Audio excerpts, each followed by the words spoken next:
So, you've got some ugly bananas?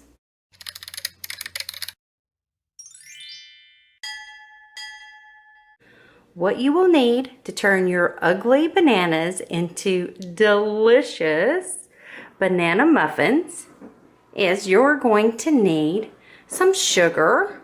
I use this sugar. Of course, you can use regular cane sugar, whatever sugar you prefer, or sweetener.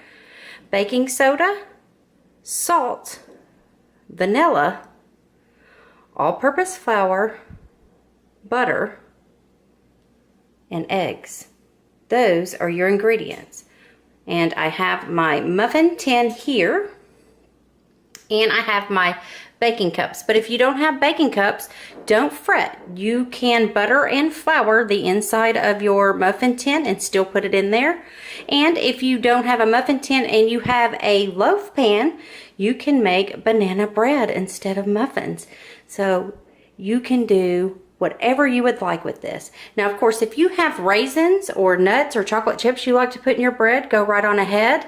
I found these packs we had in the pantry. So I'm gonna put these over in a baggie and smash them up and add them to my banana muffin mix. All right, let's get started.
Bye.